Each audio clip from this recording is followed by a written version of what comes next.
the Soviet superfast submarine with a titanium skin, and why it remained one of a kind. In 1970, the Soviet Northern Fleet received a new submarine. After a long and eventful series of trials, the new boat set out on its first fully autonomous patrol the following autumn. During that mission, it reportedly managed to track and then deliberately overtake the American attack aircraft carrier USS Saratoga. To understand the scale of that achievement, an aircraft carrier is not some slow-moving barge. USS Saratoga belonged to a class of large American attack carriers, the kind of ships around which entire naval task forces were built. Overtaking a ship like that underwater meant more than just setting a speed record. It showed that the submarine could suddenly appear in an attack position where the enemy might not expect it. That was how K-222 proved, in practice, its title as the fastest submarine ever to travel underwater. And this was not just a pretty number for the record books. In submarine warfare, speed means the ability to control distance, break contact, rush into a launch area, and then leave the danger zone just as quickly.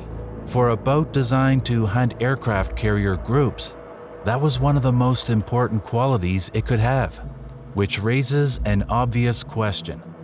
If the Soviet Union built a submarine like this, why did it build only one? How did the one-of-a-kind K-222 appear? The American Nautilus. The story of Project Anchar goes back to the late 1950s. Historically speaking, the nuclear age had begun only yesterday. In 1945, the Americans used an atomic bomb in war for the first time in history.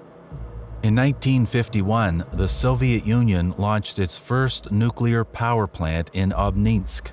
3 years later, the United States created the world's first nuclear-powered submarine, Nautilus.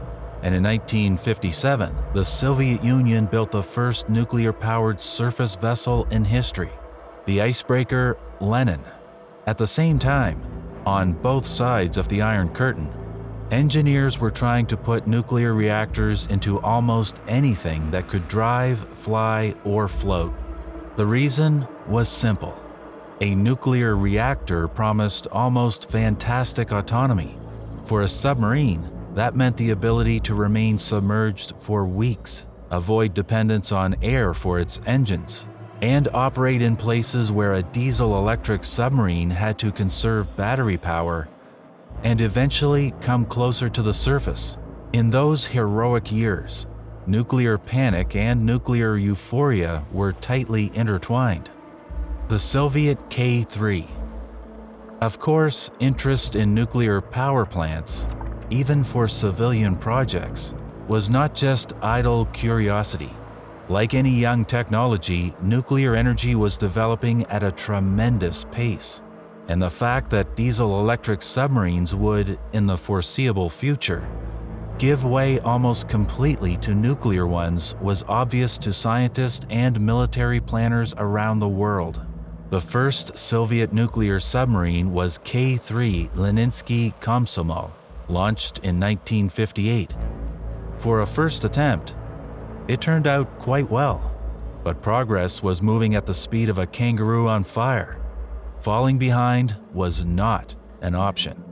The first submarine with a titanium hull, and so at the end of 1959, the Soviet government ordered a series of research and development programs focused on new submarines and the nuclear power plants that would drive them. To do that, designers and scientists faced a very non-trivial task. They had to master the use of materials in submarine construction that, until recently, had existed mostly in theory. This was not just about making a submarine faster. It was about creating an entirely new technological foundation. New materials, new welding methods, new ways to assemble a pressure hull, and new requirements for the reactor, automation, and weapon systems. From the very beginning, Project Anchar was not an ordinary production submarine. It was a floating laboratory for testing the limits of what was possible. It was at this moment that the Soviet Union made a firm bet on submarines, not only as a way to launch nuclear missiles, but also as an antidote to American carrier strike groups. For the Soviet Navy, an American carrier group was one of the most difficult targets imaginable.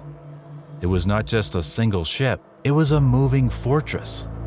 An aircraft carrier, cruisers, destroyers, anti-submarine forces, carrier aviation, and reconnaissance assets. Getting close to such a formation was hard. Striking it was even harder. That is why the idea of a fast nuclear submarine armed with cruise missiles looked so tempting. What made Project Anchar so special? The Soviet TSKB-16 Malachit Design Bureau. In 1961, the technical requirements for Project Anchar were finally approved at TSKB-16, better known as Malachit. Active development began, and already in 1962, Sevmash started producing the first hull components. Work moved quickly, even though development and construction constantly ran into problems. Many hull structures for the future K-222, the submarine's original designation, had to be redesigned from scratch. Each time, the cost of the project rose sharply. But money was not spared. When working with truly innovative technologies and materials, there was only one way to get a result: trial and error. What Malachit and Sevmash were doing at the time had never been done anywhere in the world. Even today, submarines remain the shield of the homeland. The first, and perhaps the main feature of K-162 was its titanium hull. It is enough to say that the only submarine of Project 661, Anchar, became the first submarine in history with a titanium hull. It's almost impossible to explain in just a few words how difficult it is to build a hull structure out of titanium. Let's just say this: it's not the same as working with any other metal commonly used in shipbuilding. Titanium was not chosen just to make the specifications look impressive. It is lighter than steel, highly resistant to corrosion, and makes it possible to build a strong hull capable of withstanding serious loads. But all of that came at a price. Titanium required a special welding culture, protection of the welds, extreme precision in processing, and a huge number of technological experiments. A mistake did not just cost money, it could cost months of work. Still, it was in the early 1960s that Soviet scientists, engineers, and technicians laid the foundation for working with titanium in ways that industry continues to use to this day. That same American aircraft carrier, but the titanium alloy hull was not the only special feature of K-162.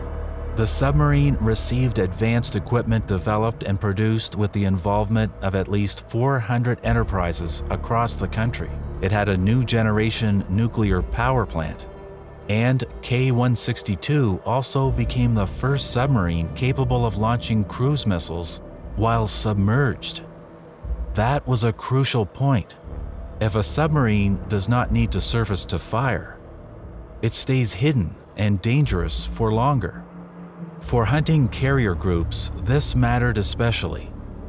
The boat could approach the target area, remain underwater, and launch a missile strike without turning itself into an easy target during preparation. And finally, the cherry on top was its maximum underwater speed. To this day, K-162 remains the fastest submarine ever recorded in a submerged run. During trials, the Soviet Predator was pushed to 44 knots, about 82 kilometers per hour.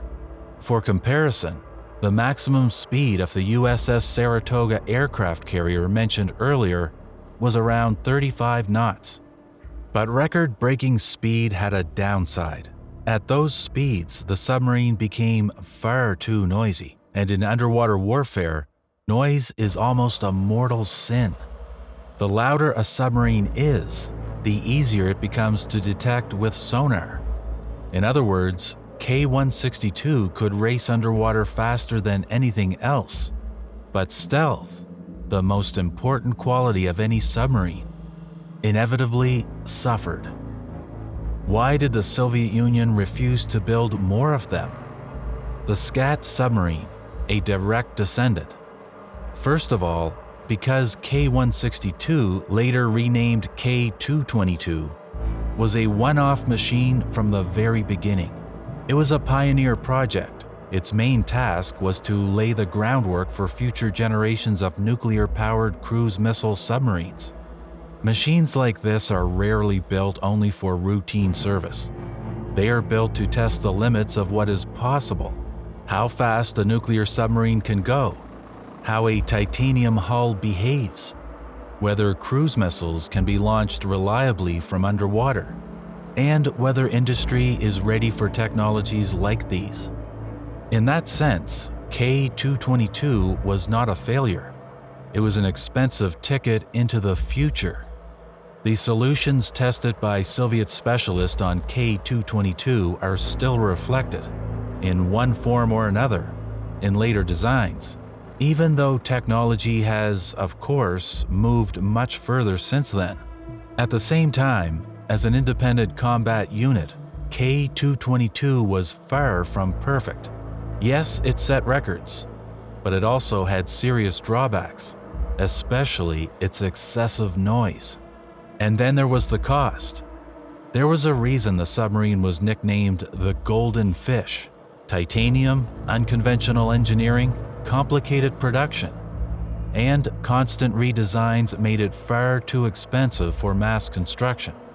The Navy received a unique machine, but it quickly became clear that repeating it in series, in that form, made little sense. The Golden Fish served in the fleet until 1988, but what truly mattered was the legacy it left behind. All Soviet second- and third-generation nuclear-powered cruise missile submarines, in one way or another, stand on the dorsal fin of this little fish. And the Project 670 Skat series, in particular, can be called its direct descendant. After that, the Navy no longer needed records.